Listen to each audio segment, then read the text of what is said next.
నా భారతంలో హిందువులు ఎక్స్ట్రీమిస్ట్ అన్నోళ్ళు. ఎందుకు చెప్పాలా? నేను ఇది గుర్తుపెట్టుకుంటా ఫ్రెండ్స్, ఇది నేను గుర్తుపెట్టుకుంటా. ఎప్పుడైతే భారత్ శరీరం మీద కట్లు పడ్డాయో, రక్తం ప్రవహిస్తుండెనో, ఆ నొప్పి భరించలేక భారత్ బ్లీడ్ అవుతుండెనో, పక్కకున్న మన నేబర్లు అంటాం కదా మనము, పాకిస్తాన్ వాడు, చైనా వాడు మన మీద పైసలు ఇచ్చి ప్రాక్సీల లెక్క మన బార్డర్ల దగ్గర చొరబాటుదారులను పుష్ చేస్తుంటే, ఎన్విరాన్మెంట్ పేరు మీద, డిప్లొమసీ పేరు మీద సబ్స్టెన్స్ లేకుండా ఒక సింబాలిక్ డిప్లొమసీ పెట్టి భారత్ని ఇబ్బంది పెట్టుకుంటా మనని 100 కోతలు కోస్తూ ఉంటే మన శరీరానికి మనకెవడు నిలబడ్డాడండి అని మాట్లాడితే డేటా మాట్లాడుతుంది, గిరీష్ గాడు కాదు. కార్గిల్ 1999లా ఇండియన్ సోల్జర్స్, నా భారత సైనికులు 18,000 ఫీట్ల అడుగు మీద కొట్లాడిర్రు. 18,000 ఫీట్ల మీద. కాంగ్రెస్ ప్రభుత్వం చేసిన పిచ్చితనానికో మళ్ళా అసమర్థతకో కార్గిల్ పోస్ట్ మీద వాడు పాకిస్తానీ జెండా పెడితే వాడు మీదికేని కొడుతుంటే బుల్లెట్ల ఛాతీల దించుకున్నారు నా సైనికులు. అంత కష్టమైన యుద్ధంలో భారత్కి ఎవడు సపోర్ట్ చేసిండు అని చెప్పి మాట్లాడితే ఇజ్రాయెల్ కాదా? రియల్ టైమ్ స్ట్రాటజిక్ డెప్త్ మాకు ఇన్ఫర్మేషన్ ఇచ్చింది అమెరికా ఇచ్చింది. ఆ రోజు మనకు శాటిలైట్లు ఇవ్వమంటే నా కొడుకు సాక్ష్యాన్ని పెడితే మనం నమ్మాలనా? వాడికి వినాలనా? ఇజ్రాయెల్ 1999 కార్గిల్లో నాకు సపోర్ట్ చేసింది. పుల్వామా తర్వాత భారత్ యొక్క డిఫెన్స్ని దశాబ్దాల వారీగా నెగ్లెక్ట్ చేసిన డిఫెన్స్ని అప్గ్రేడ్ చేద్దాము అని చెప్పి ఆలోచిస్తుంటే missiles defence system, defence partnership ఇదంతా ఇచ్చింది, దోస్తులే కాదుకున్నది రష్యా ఇంకా ఇజ్రాయెల్ కాదా? మనకు ఇజ్రాయెల్ పాత్ర లేదా? అందులో పుల్వామాలో కూడా మనం జీపీఎస్ ట్రాకింగ్ వాడలేదా? స్ట్రాటజిక్ రియాలిటీ ఏందని అంటే ఇజ్రాయెల్ ఇండియా డిఫెన్స్ కార్పొరేషన్ ఏదైతే ఉంది చూడు, ఇలా $20 బిలియన్ వెళ్ళిపోయింది ఫ్రెండ్స్. 1992తో నగర్ మనం కంపేర్ చేసి చూస్తే ఎంతకు పోయింది? $20 బిలియన్. అంతగానం ప్రేమించే ఇజ్రాయెల్, అంతగానం మనను నమ్మే ఇజ్రాయెల్, దోస్తు కంటే ఎక్కువ ఒక ఎక్స్టెండెడ్ ఫ్యామిలీ ఉన్న మన ఇజ్రాయెల్కి ఒక్కసారి ప్రధానమంత్రి పోలేమన్న వాళ్ళు. మోదీ వచ్చిన తర్వాత ఇజ్రాయెల్కి పోయిండ్రు.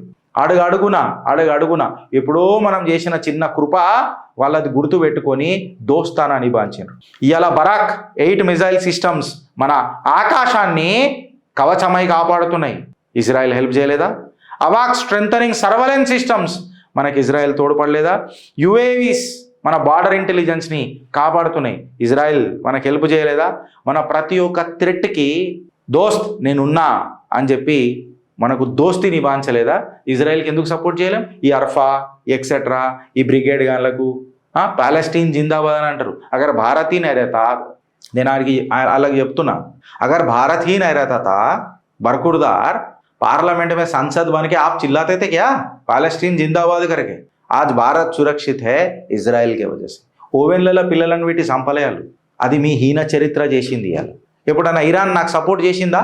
నా భారత్కి ఎప్పుడన్నా సపోర్ట్ చేసిందా? పాకిస్తానీ స్పాన్సర్డ్ టెర్రర్కి వత్తాసు వలికింది పాకిస్తాన్కి ఇరాన్. హిందువులను ఎక్స్ట్రీమిస్టులను మాట్లాడింది. క్రిటికల్ డిఫెన్స్ సిస్టమ్స్ ఏవైతే ఉంటాయో చూడు, ఎక్కడన్నా భారత్కి ఇచ్చిందా? అందుకనే డంకే పే చోట్, నువ్వు పాలెస్టీన్ జిందాబాద్ అని అన్నావు కదా, భారత్ మాతాకి జై అని అన్న తర్వాత నా దోస్తుకు కూడా నేను చెప్తా, ఇజ్రాయెల్ జిందాబాద్ అని చెప్పి మాట్లాడతా, బరాబర్ మాట్లాడతా. అట్లా అని చెప్పి నా భారత్ కూడా సైలెంట్ అయి మూకోదురు. రే చెప్పినా కదా, ఇక్కడ ప్రమాణ స్వీకారం చేసింది ఎవడు? మే నరేంద్ర దామోదర్ దాస్ మోదీ ఈశ్వర్కి శపథ లేతాం. గద్దలు ఎగిరినాయి ఆకాశంలకు. మిలిటరీ ఎక్సర్సైజ్ భారత్ మొదలెట్టింది. ఓ డ్రోన్ పంపినవరు రే, నీ దరిద్రం కొని తెచ్చుకున్నవరు రే పాకిస్తానోడా అని చెప్పి Indian air force Vayushakti exercise ఎడ చేసింది తెలుసా? పాకిస్తాన్ చుట్టుపక్కల చేసింది. కొట్టరు Vayushakti Indian air force exercises operation Sindoor. అరే మాకు కనబడడం దగ్గర మేము కొట్టేసి వస్తాం, కనబడ్డది అనుకో మీ పనులు ఏమైతే అనేది చూసుకో. ఇప్పుడు నా భయం నేనేదో నీకు ధమ్కిస్తున్నా అన్నది కాదు రే. ఆపరేషన్ వాయుశక్తి అది ఆపరేషన్ మారక ముందు చూసుకో. ఎందుకు చెప్పాలా? ఇది నేనంటలేను. పాకిస్తానీ ప్రెసిడెంట్ జర్దారీ గారు ఉన్నారు చూడు, జర్దా అని పేరు కూడా ఇలా కరెక్ట్ పెట్టిండు. జర్దా పేరు అది. పాకిస్తానీ ప్రెసిడెంట్ జర్దా ఇట్లనే పెట్టరా అని ఫోటో తీసి ఆడేమని చెప్పిండు తెలుసా? భారత్ ఒక వార్ చేసే ప్లాన్ చేస్తుంది, జాగ్రత్తగా ఉండు అని చెప్పి పాకిస్తాన్కి వార్నింగ్ ఇచ్చాడు. ఏం చేసిండు? పాకిస్తాన్కి వార్నింగ్ ఇచ్చాడు. ఎందుకు చెప్పాలా బిడ్డ? ఇయ్యాల వార్లు అనేటివి బాంబులతో జరిగాయి. బాంబులతో జరిగాయి. చిన్న చితక డ్రోన్లు, లేకపోతే హైపర్సానిక్ క్రూజ్ మిసైల్లే. ఎవడు ఫస్ట్ మిసైల్ని ఏడుస్తాడో, ఎవడు ఫస్ట్ మిసైల్ శత్రువు యొక్క మిసైల్ని కాపాడుతాడో వాడు ఈ వార్ స్పేస్లో ఉంటాడు. ఓ సూపర్ పవర్ లెక్క ఎదుగుతాడు. అగర్ ఇవాళ సమర్థత ఉన్న దేశాలల్లా మిజైల్ని తిప్పికొట్టి దేశానికి ఒక్క మిజైల్ కూడా శత్రు మిజైల్ పడకుండా చూసే దేశాలు ఏవేవి అని చెప్పి మాట్లాడితే యావత్ ప్రపంచంలా గర్వంగా చెప్పుకో, గర్వంగా అందులో భారత్ ఉన్నది. America, United states of America ఇందులో ఉన్నది. Russia S-400 systems and next generation S-500 systems Russia దగ్గర పటిష్టంగా ఉన్నాయి. ఇజ్రాయెల్ ఐరన్ డోమ్ మనం కొత్తగా చెప్పాల్సిన అవసరం లేదు. వేల మిజైల్ ఇరానోడే చేసిండు. ఒకటన పేలిందా? తుచ్చు పడగలు చేసి పడేసిండు దాన్ని. దాని తర్వాత నా భారత్ వస్తుంది. నా భారత్ యొక్క పరమమిత్రుడు రష్యా S-400 ఏ రకంగా భారత్ని కాపాడుకుంటూ వచ్చిందన్నది మనం అందరం చూడలేదా? మిజైల్ వేస్తే గిరీష్ పేలింది కదంటే, రే పాకిస్తానోడు ఆపరేషన్ సింధూర్లో మిజైల్ వేసిండా లేదా? ఆకాశంలో ఆకాశ్ మిసైల్ ఉందా లేదా? సుదర్శన చక్రం కూడా ఇప్పుడు భారత్ యాక్టివేట్ చేసిందా లేదా? ఆనాడే నువ్వు పీక్ కట్టలు కట్టండి బిడ్డాను, నా ఎయిర్ స్పేస్లకు వచ్చిన అభినందన్తో డాగ్ ఫైట్ చేస్తావా అన్న ఆలోచన ఎంత ఘాతక్ ఆచరణకు దిగిందనుకున్నావు భారత్? అర్థం చేసుకున్నారా మీరు ఎవరన్నా? దురంధర్లో డైలాగ్ పెట్టిండ డైరెక్టర్, గాయల్ హూ ఇసిలియే ఘాతక్ హూ. చైనా కూడా ఉంది వెనకడికి డూప్లికేట్ మాల్ అమ్మేది. ఇది కూడా తన మిజైల్ సిస్టమ్స్ గట్టిగానే స్ట్రాంగ్ ఉన్నాయి. అయితే డూప్లికేట్ మాల్ మనం S-400 S-500 తీసుకున్నందుకే కదా ఇలా ఆపరేషన్ సింధూర్లో మనం డామినేషన్ చూపించినాం. అమెరికా ఇంకా చైనా మాల్ ఎట్లున్నాయో, చైనా వాడి దగ్గర కూడా చైనా మాల్ మొత్తం వీడు వాడిండే కదా, ఎవడు? పాకిస్తాన్ వాడు. అవిటే పేల్చేసి వచ్చినాం మనం. డూప్లికేట్ సుకోయి చూపించి, బొమ్మ థర్మకోల్ సుకోయిలు చూపించి వీళ్ళకు థర్మామీటర్ల టెంపరేచర్లు పెంచేసి వచ్చినాం మనం. ఆపరేషన్ సింధూర్లు ఇవన్నీ ఉన్నాయి. సపరేట్గా చెప్పాల్సిన అవసరం ఏందని ఉందా అని అంటే అసలు ఉందా? అయినా ఇవన్నీ మనం ఎందుకు మాట్లాడుకుంటాం? కరెక్టా కదా? అదొక ట్రెండింగ్ నడుస్తున్నది. సూపర్ హిట్ నీ హైట్, సూపర్ హిట్ నీ వెయిట్ అని చెప్పి ఒకటి ఉంటుంది చూడు. ప్రపంచానికి ఒక గద్దలకొండ గణేష్ ఉన్నాడు, అదే నా దేశ ప్రధాని. దునియా మొత్తం పంచాయతీ చేస్తుంటే నా దేశ ప్రధాని కెనడాతోని 17,000 కోట్ల యురేనియం డీల్ సైన్ చేసి మళ్ళీ ఈ యురేనియం అనేది సివిల్ సప్లైస్ కోసమా, అంటే కరెంటు ఉత్పత్తి కోసమా, ఎనర్జీ కోసమా, లేకపోతే న్యూక్లియర్ కోసమా అనేది నాకు తెలియదు. నేను డిఫెన్స్ ఎక్స్పర్ట్ అయితే కాదు. ఇవాళ ఇంత సురక్షితంగా, ఇంత హాయిగా, ఇంత ఆనందంగా చిత్రగుప్తుల మన్ కీ బాత్ మాట్లాడుకుంటా,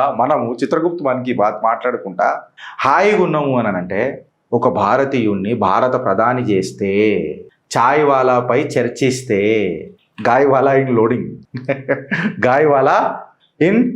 మనోడు గాయవాలా అనేది గాయబ్ చేసి పడేస్తాడు. ఇప్పుడు పెద్ద క్వశ్చన్ వచ్చింది నాకు. నేను ఈశ్వరునితో తపస్సులో కూర్చుందామని అనుకున్నా, కాకపోతే నాకు అంతా ఏమంటారు ఏకాగ్రత లేదు. మనం జర చుల్బుల్ క్యారెక్టర్ కాలం కదా. అయితే కార్లు వచ్చేటప్పుడు అట్లీస్ట్ చేతిలో పట్టుకుంటా వచ్చినాం. పరమేశ్వర ప్రపంచం శాంతే ఉండాలా. సరే ఆడు గలీజ్గాడే, నేను కాదని అంటలేను. కాకపోతే ఎందుకు మనుషులు వాళ్ళ వల్ల మంచోళ్ళు ఎందుకు చావాలా పరమేశ్వర ఏంది అని అంటే, ఈ వార్ ఎప్పుడు ఆగిపోతుంది అని చెప్పి మాట్లాడితే, మొత్తం జూపిటర్ బృహస్పతి ఏడున్నది ఏదున్నది అని చంద్రగ్రహణం పడుతుంది ఈశ్వర మళ్ళీ జర చెప్పు అని అంటే, February 20 కంట మర్క్యూరీ డైరెక్ట్ అవుతుందట. అప్పుడు కమ్యూనికేషన్స్ ఇద్దరు మధ్యలో స్టార్ట్ అవుతాయట. నేను ఆస్ట్రో గైడ్ తీసుకొని మాట్లాడుతున్నా కానీ February 20 రోజు మన మంగళ గ్రహము ఇంకా రాహు గ్రహము కంజంక్షన్లకు వస్తాయట. అంటే మళ్ళీ షార్ప్ ఎస్కలేషన్ టెన్షన్స్ మొదలవుతాయట. అదే చెప్తున్నారు వాళ్ళు చెప్పిందే చెప్తున్నా నేను. వాళ్ళు చెప్పిన అయినాయి కదా.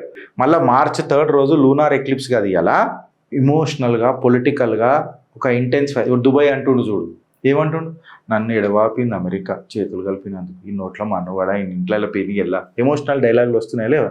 మనం అందరం ముస్లిం బ్రదర్హుడ్ అని, ఆయన మమ్మల్ని మీదనే అటాక్ చేస్తారా అని చెప్పి March 3 రోజు మాట్లాడుతూ, March 11, 12కి వచ్చేసరికి జరా ఈ వారు కంట్రోల్ అయ్యే ఛాన్స్ మొదలవుతుందట. March 13కి ఒక పొలిటికల్ ప్రెషర్ ఇంటెన్సిఫై అవుతుందట.